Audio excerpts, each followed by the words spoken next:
Pemirsa, kita lanjutkan diskusi kita dari Arsad sekarang ke Endri Yoson di Ningrat. Beliau yang melaporkan Arsad.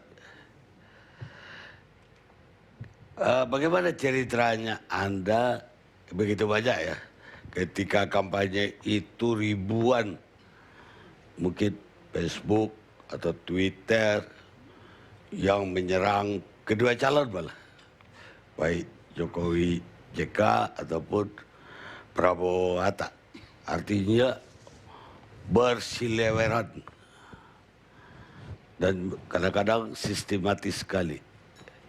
Sehingga tepatlah yang dikatakan propaganda yang cerdas dan sistematis itu bisa membuat masyarakat melihat sorga bagaikan neraka dan neraka bagaikan sorga, kata Adolf Hitler. Sekarang Anda sampai melaporkan satu orang aja dari sekian ribu tweet atau jutaan tweet waktu itu. Gimana ceritanya? Baik, itu saya lakukan dalam kapasitas saya sebagai koordinator tim hukum pada tim kampanye nasional Jokowi JK. Banyak sekali memang gambar-gambar yang bersifat atau mengandung unsur penghinaan. Akan tetapi masih dalam batas toleransi dalam tanda kutip ya. Tapi gambar yang satu itu memang amat sangat luar biasa. Jadi tidak ada satupun penduduk negeri ini yang bisa mentolerir ketika melihat gambar itu. Oleh karena itu saya melaporkan perbuatan, bukan melaporkan seseorang. Jadi tidak benar kalau dikatakan saya melaporkan tukang sate, saya melaporkan anak SMP, sama sekali tidak. Perbuatan yang saya duga dapat dikualifikasikan sebagai tindak pidana sebagaimana diatur dan diancam pidana dalam ketentuan pasal 29 Undang-Undang tentang pornografi. Saya laporkan kemudian atas laporan saya itu penyidik melakukan penyelidikan, dilanjutkan dengan penyidikan sehingga diketemukan seseorang yang diduga sebagai pelaku berdasarkan bukti-bukti yang cukup. Bahwa ternyata orang ini orang yang secara ekonomi boleh dikatakan miskin, itu persoalan lain. Dan ternyata bukan anak SMP, tapi seorang laki-laki dewasa yang berusia 24 tahun, hanya saja latar belakang pendidikan formalnya hanya sampai SMP. Dan setelah saya dengar tadi ketika berdialog dengan Bang Karni, saya lihat ternyata anak ini anak yang cerdas. Mungkin kita sama-sama melihat bagaimana tutur katanya, bagaimana susunan kalimat, bagaimana sistematika berpikirnya. Dan ada dua hal lagi yang saya catat. Ternyata dia masuk ke grup yang anti terhadap Jokowi itu dengan penuh kesadaran. Dan melakukan perbuatan itu yang disadarinya suatu kesalahan juga dengan penuh kesadaran. Itu latar belakang dari laporan. Kemudian yang belakangan ini yang terus terang menjadi beban bagi saya, terkesan seolah-olah saya ini keras kepala, Pak Jokowi sudah memaafkan kok saya tidak mencabut. Nah ini yang perlu saya jelaskan kepada publik bahwa ini bukan delik aduan. Ya. Sama halnya ketika tahun 1984, saya mengalami kecelakaan lalu lintas. Dengan penuh kesadaran saya bahwa ini bukan delik aduan. Kemudian sudah dengan berbagai bentuk perdamaian. Di muka persidangan keluarga korban itu menyatakan tidak menuntut. Bahkan meminta kepada hakim agar saya tidak dihukum. Tapi hukum berbicara lain. Dan saya sebagai warga negara Indonesia taat dengan hukum. Dan saya divonis 2 tahun penjara. Saya jalani pidana selama 2 tahun. Itu sebagai warga negara yang baik. Warga negara yang taat hukum. Belakangan ini saya melihat orang yang nggak ngerti hukum berbicara lebih dari ahli hukum. Kemudian mencampur adukan peristiwa hukum ini ditarik ke ranah politik. Misalnya, seorang wakil ketua DPR RI, Fadlizon, datang mengintervensi penyidik. Meminta kepada penyidik untuk ditangguhkan terhadap penahanan orang ini.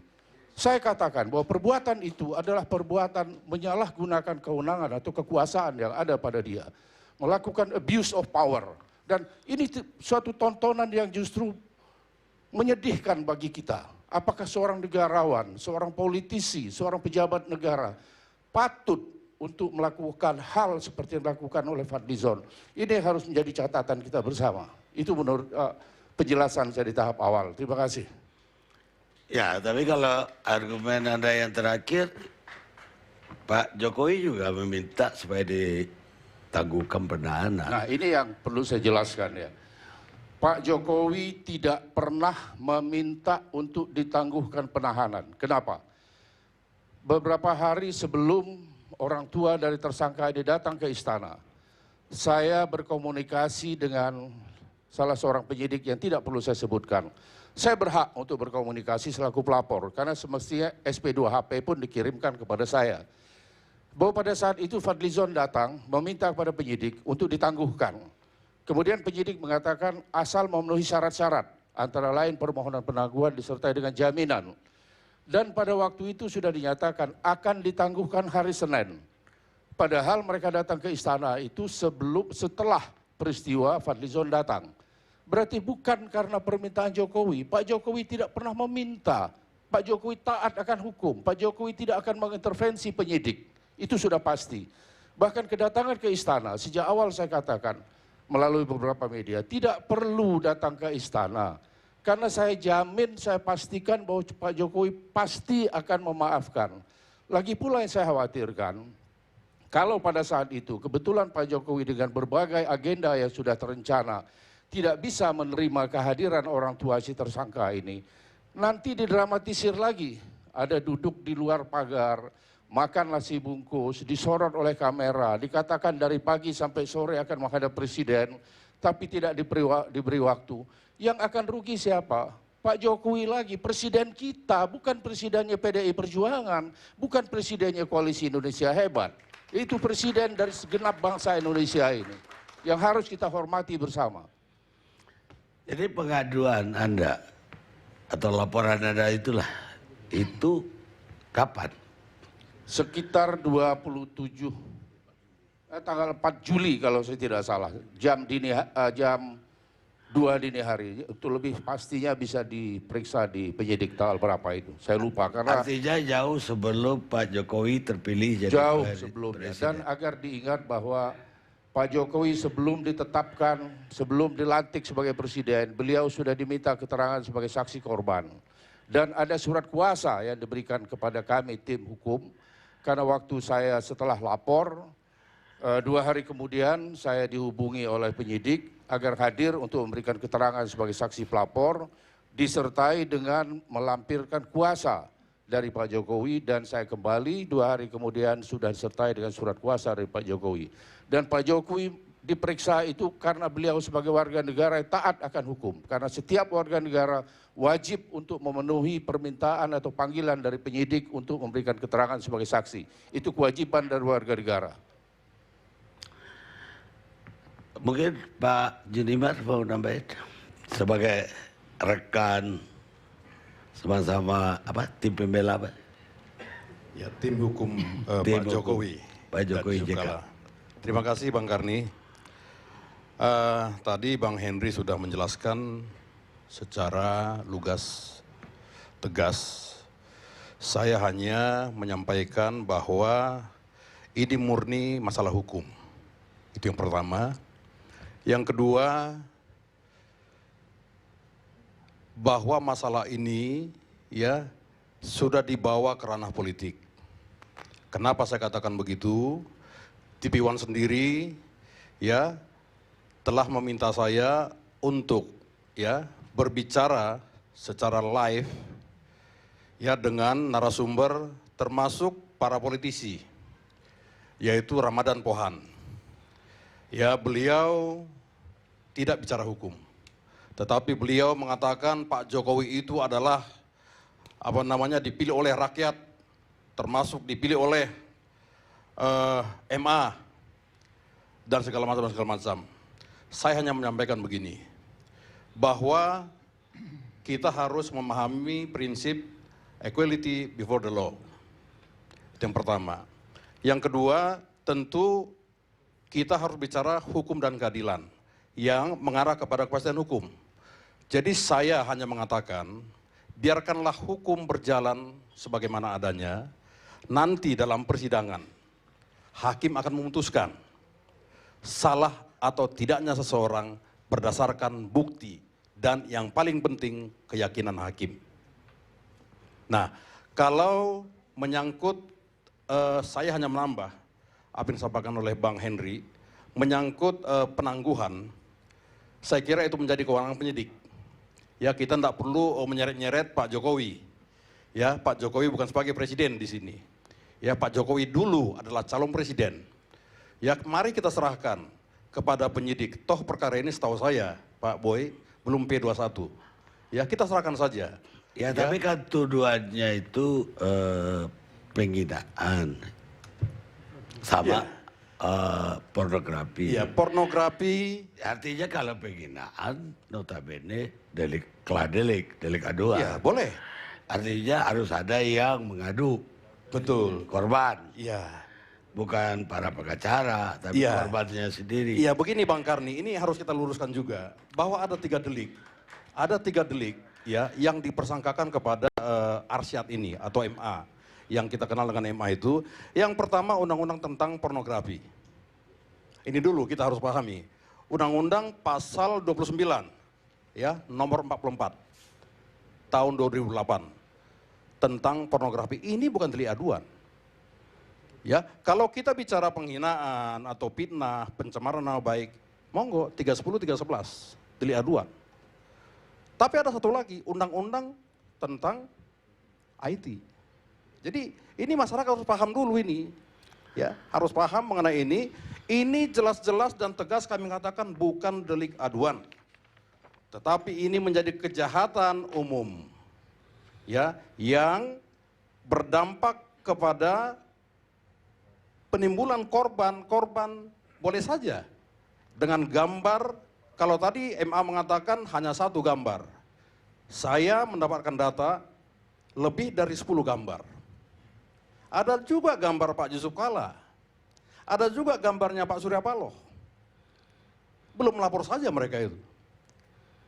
Jadi kalau tadi adik kami Arsyad mengatakan 1, ya dialah yang tahu. Tetapi data di kami itu lebih dari 10. Jadi unsur kesengajaan itu ya silahkan penyidiklah yang menyimpulkan. Satu hal Bang Karni yang saya sampaikan begini. Tadi kan adik kami Arsyad, ya adik kita Arsyad mengatakan tidak tahu itu salah. Ya, kita harus pahami juga. Ya, filosofi hukum itu sendiri, ya filosofi undang-undang, ya bahwa hukum itu dibuat untuk dimasyarakatkan. Ya, hukum itu dibuat untuk dimasyarakatkan. Ini filosofinya, Pak. Ya, bukan hukum itu dibuat untuk menghukum masyarakat. Ini yang salah selama ini. Ya, mengenai undang-undang IT, ini kan tidak terlalu dimasyarakatkan ini. Jadi orang nggak tahu, suka-sukanya saja di sana. Ya, tapi kalau soal itu kan di KUHP juga ada. Artinya asumsinya semua undang-undang dianggap diasumsikan. Semua orang udah tahu. Ya, tapi kan hukum tidak mengenal asumsi, Apakah Pak. dimasyarakatkan atau tidak. Bukan hukum yang diasumsi. Tapi asas tadi itu diasumsikan semua orang tahu. Tidak bisa asumsi, Karena- Pak. Asumsi ini dampaknya begini. Ya buktinya, biar kita ngomong bagaimana, banyak juga kampung-kampung yang TV pun tidak bisa ditangkap. Tapi tetap aja dia dianggap tahu dalam sebuah negara. Betul, Pak. Maksud Itu- saya itu filosofinya prinsip, harus kita pahami juga. Ya kalau filosofi ditanyakan itu sebetulnya.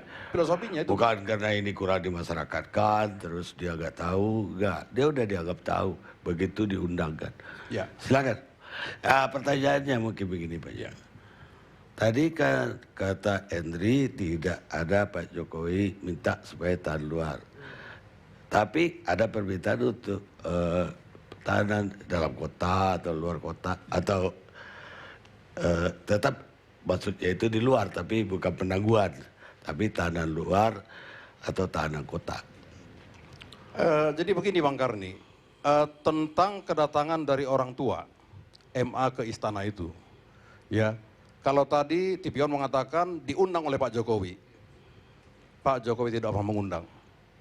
Tetapi yang datang adalah orang tua dari MA ke istana, diterima oleh Pak Jokowi dengan Ibu Jokowi. Mereka berbicara di sana, Pak Jokowi mengatakan, silakan saja sesuai dengan hukum.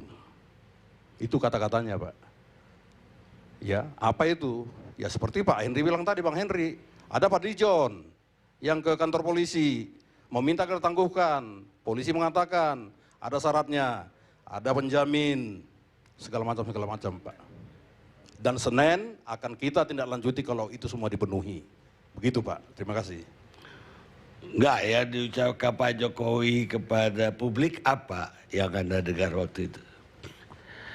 Ya ke publik, bukan kepada ya saya maafin, bukan begitu. Begini Pak, Karena semua publik juga dengar di TV loh. Iya, kami kan tidak dalam posisi ada di sana Pak. Ya tapi Anda nonton dong. Saya tidak nonton. Kita lihat sejenak.